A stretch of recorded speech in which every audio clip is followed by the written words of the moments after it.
ओम नमः शिवाय। धर्म प्रेमियों, सृष्टि के संतुलन को बनाए रखने के लिए शिव पार्वती के संयोग से एक ऐसी शक्ति की आवश्यकता हुई जो अत्याचार और असुरों के आतंक को समाप्त कर सके। तब देवताओं की प्रार्थना पर शिव से एक तेजस्वी अग्निस्रोत प्रकट हुआ।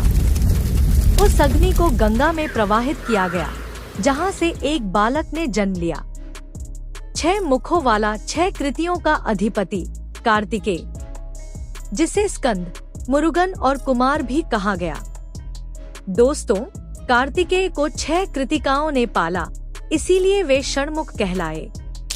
कार्तिकेय बाल्यकाल में ही तारकासुर का वध कर दिए थे और देवताओं का नायक बन गए, परंतु उनकी कथा हम यही थोड़े में ही समेट रहे हैं, क्योंकि अब जन्म लेने वाला है वह जिसे समस्त जगत विघ्नहर्ता, गणपति, लंबोदर, सिद्धि विनायक और मां पार्वती का पुत्र कहेगा, भगवान श्री गणेश। कैलाश पर एक दिन पार्वती ध्यान में थी। उन्होंने शिव से कहा, स्वामी, जब आप ध्यान में लीन होते हैं तब मैं अकेली रह जाती हूँ। मैं चाहती हूँ कि मेरे पास एक ऐसा पुत्र हो जो मेरा सहचर बने, मेरी सेवा करे और मेरे द्वार की रक्षा करे। हे देवी, शक्ति से उत्पन्न संकल्प ही सृष्टि का प्रारंभ होता है। यदि तुम चाहो तो स्वयं अपने संकल्प से पुत्र को जन्म दे सकती हो। अगर ऐसा है प्रभु तो ठीक है, मैं यही करूँगी। माँ पार्वती एक दिन हल्दी का उपटन अपने शरीर पर लगा रही थी, तभी शिव की वो बातें याद आई। जब शिव ने कहा था कि यदि तुम चाहो तो स्वयं अपने संकल्प से पुत्र को जन्म दे सकती हो, फिर क्या था, माँ पार्वती ने उपटन को एक सुंदर बालक का आकार देकर उसमें प्राण फूंक दिए। वह बालक जीवित हो उठा। उसने माता को प्रणाम कर अपने बारे में पूछा, माता, मैं कौन हूँ? तुम मेरे पुत्र हो। अभी मेरे स्नान का समय हो गया है, इसलिए मैं स्नान करने जा रही हूँ। फिर लौटकर मैं तुमसे अधिक बात करूँगी, परंतु जब तक मैं स्नान कर रही हूँ तुम मेरे कक्ष की रक्षा करोगे, किसी को भीतर नहीं आने देना। वह बालक सरल, निष्पाप और आज्ञाकारी था। उसने द्वार पर खड़े होकर माता की आज्ञा का पालन शुरू किया। शिव जब तप से लौटे तो उन्होंने कक्ष के बाहर एक अपरिचित बालक को खड़ा पाया। बालक ने उन्हें भीतर जाने से रोका। बालक ने कहा, यह मेरी माता का आदेश है। जब तक माता स्वयं न कहें, मैं किसी को भीतर नहीं जाने दूंगा, इसलिए कृपया आप यही रुकें। शिव ने आश्चर्य से कहा, बालक, मैं इस गृह का स्वामी हूँ, तुम मुझे कैसे रोक सकते हो?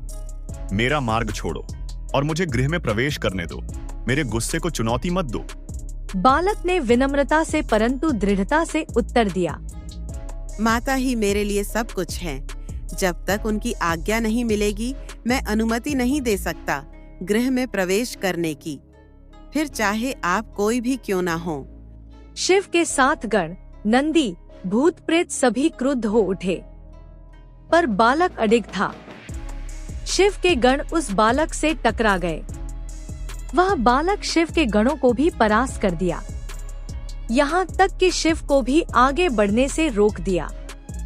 इस पर भगवान शिव का गुस्सा फूट पड़ा और वे क्रोधित होकर त्रिशूल उठा लिए। त्रिशूल के एक ही वार में बालक का मस्तक धड़ से अलग हो गया। वह बालक बिना सर के वहीं गिर पड़ा।